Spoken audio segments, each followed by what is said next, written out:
Peace, family. My name is Vicki Dillard for African Diaspora News Channel. Thank you so much for tuning in. Be sure to give us a big thumbs up, and share the broadcast. Family, Fat Joe is back in the news again, running his big, fat mouth. Watch this. But the mouth he's running is what he said on his recent podcast that he has now with Jadakiss. Now, what did he say on the podcast with Jadakiss recently? Well, he had to respond to the humiliation he's experienced now with BET's indefinite cancellation of its award show that he's been at the helm of for the past couple of years.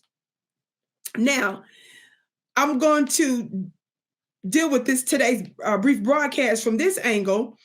Reading from Vibe magazine, Benzino, he blames Fat Joe's hosting for BET Hip Hop Awards being canceled. Listen to a little bit of this, family.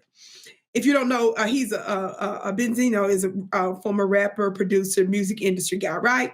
In a fiery Instagram live session recorded from what appeared to be a bubbling jacuzzi, the former Source magazine co-owner unloaded on Fat Joe over the Bronx rapper's recent remarks about the BET Hip Hop Awards being put on pause. So you all know this. This is somebody that definitely knows enough about hip hop to be accurately addressing the catastrophe that is Fat Joe. The outspoken rapper and media figure claimed that Joe's stint as host was partly to blame for the ceremony's slipping ratings, dismissing the rapper's assertion that the cancellation was rooted in gentrification. That's what Fat Joe claimed, it was gentrification. And I'm quoting now Benzino. Why Fat Joe saying it's gentrification after they let his A host the awards 2 years earlier? Benzino said the ratings were the worst ever after he hosted it.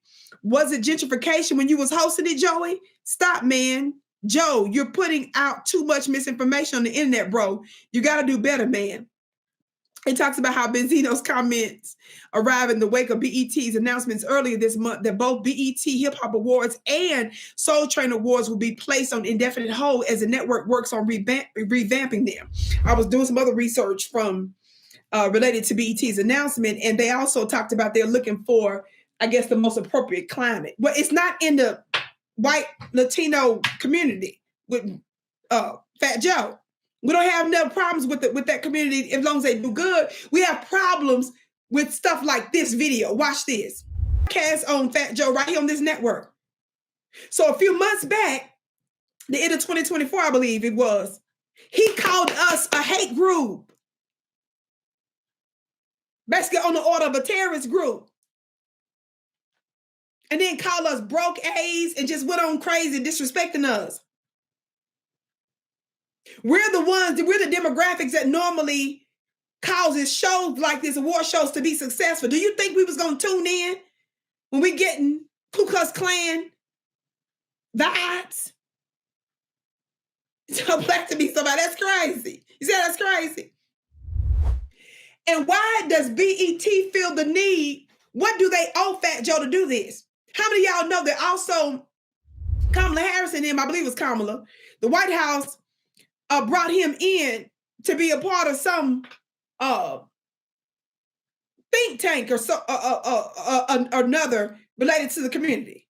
That's crazy. You said that's crazy. That's not crazy. That's crazy. You can't just say crazy regular. You got to say that's crazy.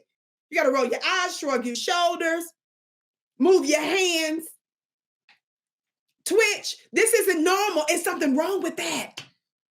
He doesn't have respect for hip hop, which we created. And of course we created it.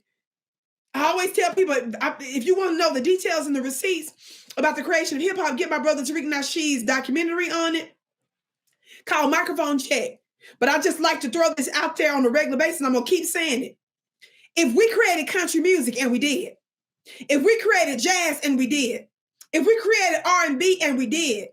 If we created all of these different genres of music, in fact, y'all put them in the chat. Why are we going to play like hip hop is out the question and we needed help with it? We didn't. Can't wait to hear what the rest of you all have to say about this, beloved. My name is Vicki Dillard. Be sure to connect with me and learn more about my monthly mastermind spiritual school for a very low cost. My students are always getting breakthroughs. I also have Goddess Venus luxury magazine, because I don't believe luxury are just for millionaires and billionaires. They're for the everyday woman. I release yummy, yummy, yummy sacred goddess secrets in there. Go to my website at VickiPlanet.com for more information. That's VickiPlanet.com. I can't wait to see you.